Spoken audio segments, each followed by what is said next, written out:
Hello and welcome to this Rattle and Hum Sports podcast for Saturday, July the 20th, 2013.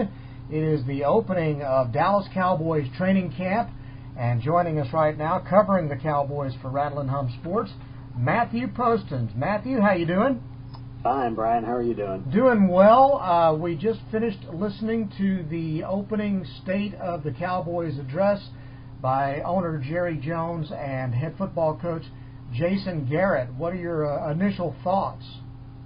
I thought it was rather uneventful for a Jerry Jones joint, if you want to go the Spike Lee direction. It was kind of uneventful. Actually, wasn't a whole lot of information to come out of that. I mean, we rehashed a lot of themes that we've been rehashing for the past several months. The only real piece of news to come out of it was just the three players that won't be available on a full basis for the first few days of workouts. LP Ladouceur, Nate Livings, and Ron Leary. Other than that, it was a very low-key, very uneventful press conference, which kind of worries me. It was so un-Jerry Jones-like, because usually Jerry is extremely caffeinated when he meets the media for the first time at training camp, and usually will say something that's going to end up getting him roasted. And I thought he was very measured in everything he said today.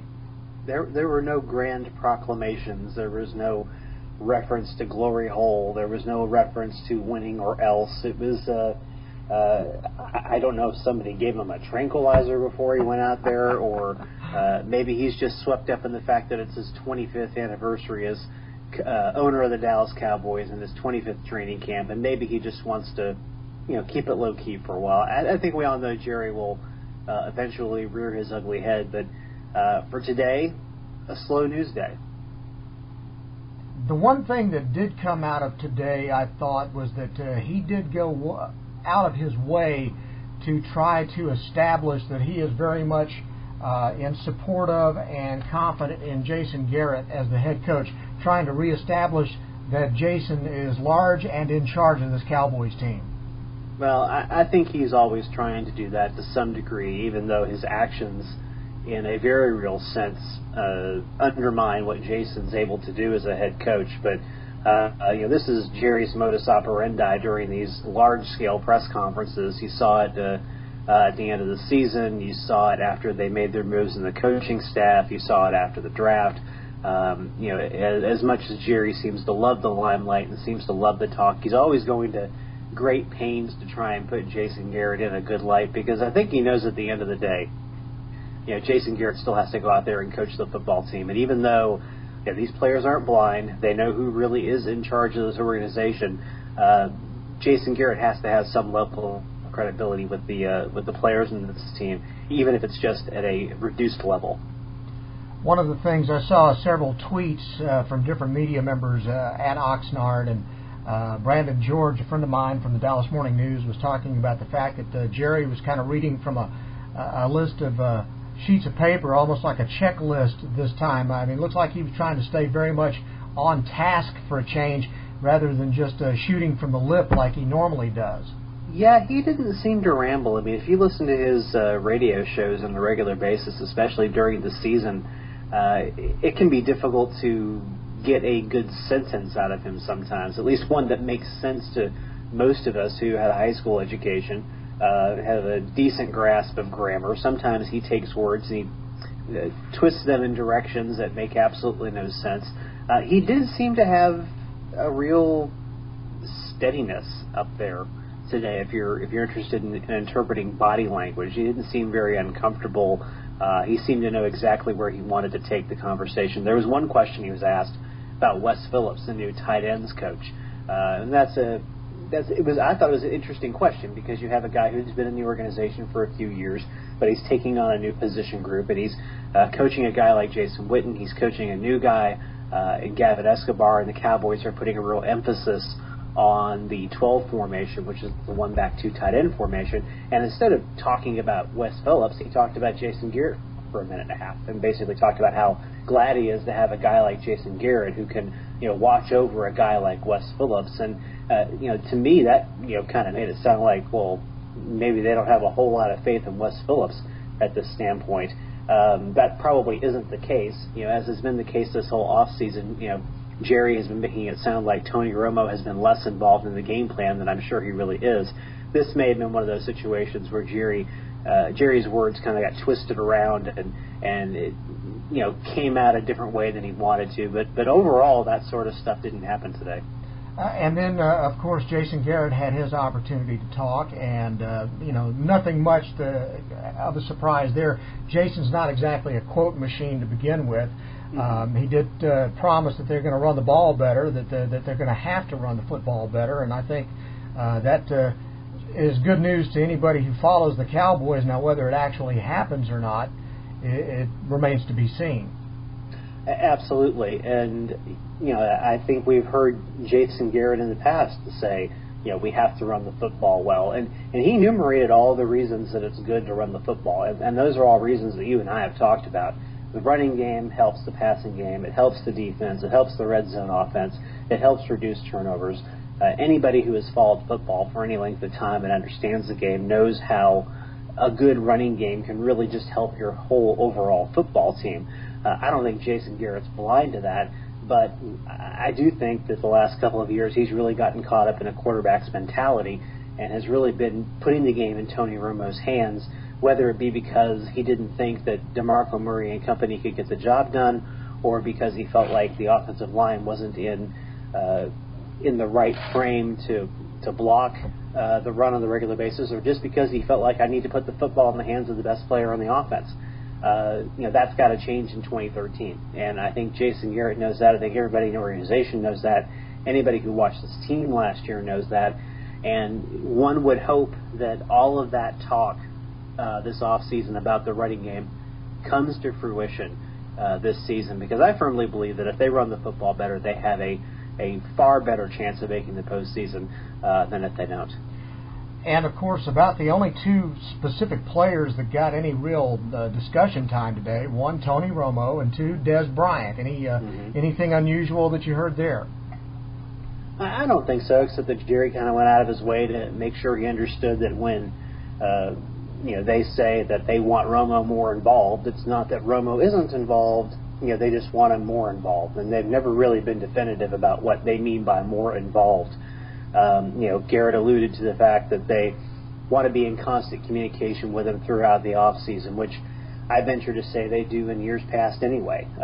They want him, helping them with, saying what works and what doesn't work during the week. Well, I venture to say they ask him that question anyway. So there's still no definitive answer in my mind as to what they mean by we want Tony Romo to be more involved. And as for Bryan, I think both Garrett and Jones hit it right on the head. This is a guy who the past couple of off seasons has made some poor decisions off the field, really more than on it. And this is the first off season where he's really kind of had everything together. And I like what Jerry said about, it's not just, what he's doing on the field. It's not just about him making a commitment to being better. It's not just about him saying he's going to be better. It's the fact that he's doing it.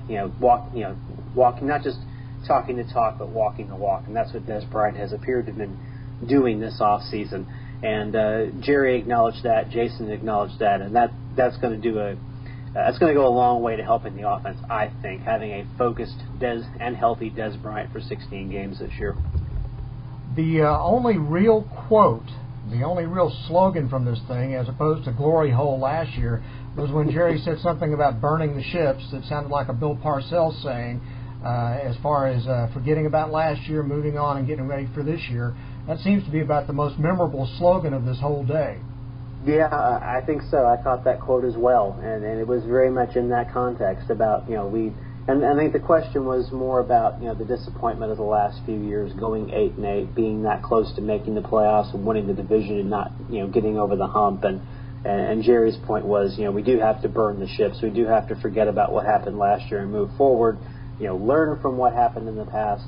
But at the end of the day, you've got to put that in a box and you've got to move on to the next season. And yeah, that probably was the most memorable quote of the day, outside of Jerry's comment about Armageddon as it relates to Jason Garrett's job security. Yeah, that was one of the last things that was said. Jerry Jones made the comment that it's a mistake to say that this would be Garrett's last season as the head coach if the team doesn't make the playoffs. Did that surprise you at all? Not really, because that's Jerry's MO. He's always been extremely supportive of Jason Garrett from day one. And Jerry made the point. That he has a lot invested, not just in Tony Romo, but also in Jason Garrett, and he has a lot invested in that relationship between the two of them, because he made the point. Garrett's been here for 7 years, and before that, Romo had different offensive coordinators and different quarterback coaches every year before Garrett arrived. So he has a lot invested in that relationship, and to him, he probably feels as if, you rock the boat now, you make a change now, then you've got a quarterback that has to make adjustments to a new coach and a new system. Why not keep the status quo for at least one more year? I don't personally agree with what he said. My personal opinion is that if they don't make the postseason this year, I think Jerry Jones will make a change. We've talked about the shelf life of head coaches for the Dallas Cowboys under Jerry Jones, and that shelf life is about 4 years. And Jason Garrett is entering his third full year as the head coach. By mid-season, he'll be entering his fourth year in terms of games as the head coach. So he's right there in the wheelhouse of when Jerry Jones typically makes a move. Jerry can say it all he wants, but I don't think he did anything today to dispel the belief among Cowboys fans and among the media that Jason Garrett's coaching in a make-or-break season. One of the other things that Garrett made point of was that he pointed out that the team had gotten younger. Only 17 of 90 players remain on the roster from when Garrett first came in. But do you get the sense that this is a much younger team? Because it looks like at all the key positions, they're still pretty old. Well, what there is there's a gap, and that gap exists in those mid-year players that really can help a team be competitive year in and year out. You heard Garrett say that the challenge of retooling a football team is remaining competitive. And part of the reason that the Cowboys have been such an average team the past few years is, yes, they do have this core group of veteran guys who have been around 7, 8, 9 years who are very, very good. And then they have this large group of young players they've drafted the past 2 or 3 years that some of which have turned out to be very good, like Bryan and Sean Lee, and some of them have the potential to be very good. And then you have this group in the middle that isn't very big, and this is the group that was drafted in the wake of Bill Parcells' departure and the years that Wade Phillips was here. And this is not to sit here and blame Wade Phillips for what happened during that period of time, because we all know who made those personnel decisions for the team. But those drafts yielded practically nothing in terms of players.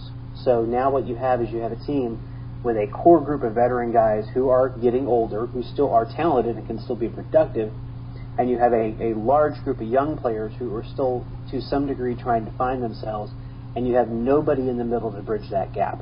So, yeah, they look like an old team, they look like a young team, but they're like a donut hole in the middle. They don't have those guys that they would have drafted in 07, 08, or 09 that would have panned out and been in that, helped to bridge the gap between these older players and these younger players. And that's part of the reason why this team has been so average the past few years.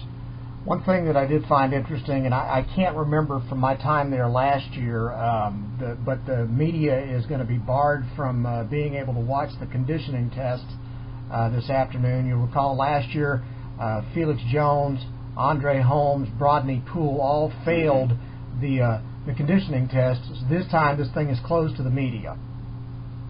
Well, I don't have a whole lot of interest in watching 25-year-old guys run 100 yards to begin with. So I do if they're fat and out of shape. It's not a big deal to me, but yeah, the Cowboys obviously learned their lesson from last year. The last thing you want to do if you're a team is embarrass a player, even if being publicly shamed and not being out of shape might actually spur you to get into shape. And frankly, in this day and age, when you have football players who are football players year-round and not just, selling insurance or have, off-season jobs like they had in the 60s and the 70s, there's really no excuse for you to be out of shape unless you're hurt. So, I won't miss the conditioning test one bit, but it'll be interesting to see if anybody fails it. I would venture to say no one better fail that test. No, definitely not. That would be a bad move. All right, well, practice starts on Sunday, and then we can start getting regular updates with you on how things are going, and we'll be chronicling every step of the way here. It's a longer training camp because of 5 preseason games, and it's hard to imagine that in just a couple of weeks they'll be playing in the Hall of Fame game. Yeah, and Jerry made that point early on in the press conference. He sounds excited about the prospect of getting the extra practices and the extra work, because they have several questions they have to figure out, specifically on their offensive and their defensive lines. And of course, it works both ways. If this team comes out of training camp healthy, then that extra time is going to serve them very well. If this team comes out of training camp unhealthy and loses several players like they did last year, then that extra time, could potentially come to haunt them as they go further and further into the season. Because we saw what happened as the season went along. More guys got hurt. There was more attrition. They had to bring guys in off the street. And ultimately, that played a role in this team going 8-8. And already you've got 2 offensive linemen banged up to start camp at the one area where you can't afford to have any injuries. And at the one area where you were really hoping to see a lot of competition at that guard position. Nate Livings being a starter. Ron Leary is a guy who is pushing both Livings and Bernardo for playing time. Leary had a great offseason. You kind of hate to see that from that standpoint. But, yeah, that's a position where you want to see a lot of competition because the Cowboys were really subpar blocking interior last year. And Travis Frederick should help them at the center position. You heard Jerry say they might work him out a little bit at guard. But they really do need that competition at the guard position to find the 2 best guys that are going to help them get that interior push they need to help improve the running game. And Jerry didn't spend a great deal of time talking about Monty Kiffin and the change in the defense. No, he didn't, and nobody really asked, to be honest with you. I think everybody's reached the point where I think they understand the defensive changes been made, and a lot of those questions and a lot of those answers were given during the OTAs and the mini camp. The players talked a lot about Monty. You'll see a lot more of that coming up in the coming days. Monty's one of those guys that the media wants to talk to every day, not just because he's the defensive coordinator, but because he's one of those guys you just like to talk to every day. He's that kind of coach. He's a great guy. Players respect him. The media likes talking to him. If you're looking for a coach who's going to be the star of training camp, he's your guy. Oh, very good. All right, what's coming up on Rattle and Hum Sports as far as what you're writing? Well, we're finishing up we just finished up our Final 53 series, which is predicting which 53 players will make the roster. So that's up on the site right now. I'll have a little column up there probably tonight or tomorrow just about the press conference today, and it might just be about how uneventful it was. And then you can catch daily analysis, daily stories as things happen coming out of Oxnard. Unfortunately, I'm not there, but through the joy of technology, I can write about it from here. It's almost like you are there. Except for the sunny skies and the Santa Anas coming out of the mountains. Yes. By the way, 63 degrees there right now, just letting you know. Hey, Matthew, thanks very much for talking to us. We appreciate it. We'll be checking back in with you, I'm sure, on a possibly a daily basis as we follow the Cowboys through training camp. So appreciate your time. Thanks, Bryan. All right, that's Matthew Postins covering the Cowboys for Rattle and Hum Sports. And we thank you very much for listening to this Rattle and Hum Sports podcast. I'm Bryan Houston, and we'll talk to you next time.